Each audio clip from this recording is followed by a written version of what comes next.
My name is Sophia. I live in a small town called Willow Creek, a quiet place where the streets are lined with maple trees and the smell of rain always seems to linger in the air. I'm 28 years old, and I work at a tiny bookstore on Main Street. Life here is slow, predictable, and safe, but lately, safe has started to feel lonely.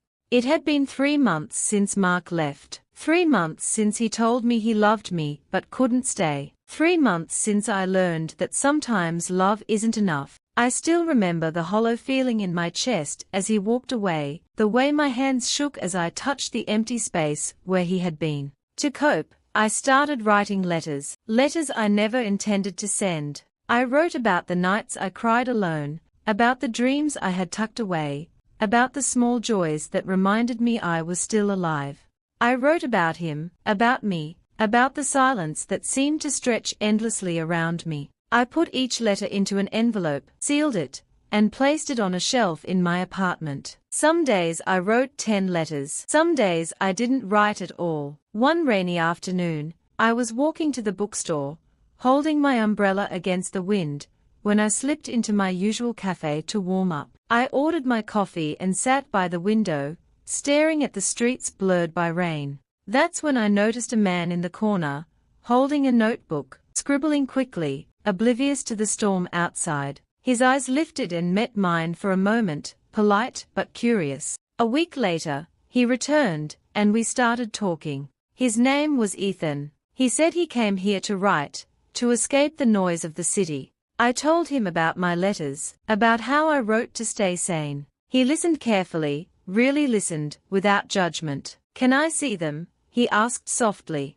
I hesitated. "They are private." "I understand," he said, "but I promise I won't read them unless you want me to. I want to understand you." Something in his tone made me trust him.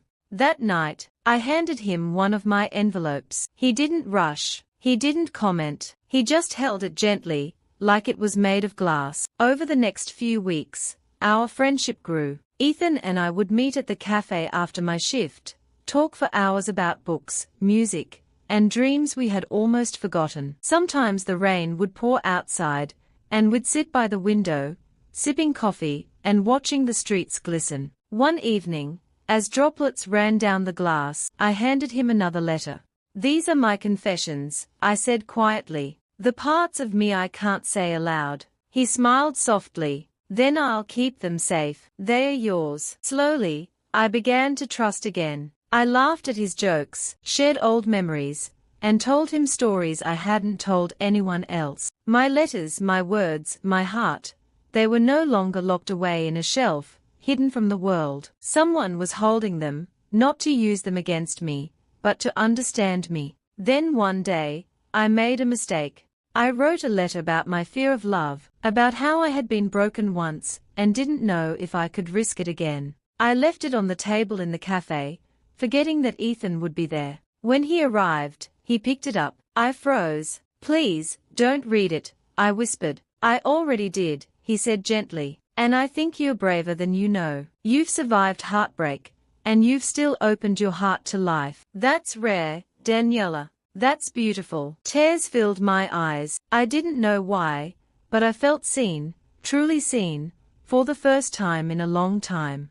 As winter approached, the rain became snow, and our letters turned into notes, little messages left in each other's pockets or under coffee cups. Every note was a reminder I wasn't alone. My heart could heal. Love could exist again, not the reckless, painful kind, but the quiet, patient, and steady kind. One snowy evening, we walked through the park. The world was silent except for the crunch of snow beneath our feet. I stopped and turned to him. "Ethan, what if love doesn't have to hurt?" I asked. He looked at me, his eyes warm and steady.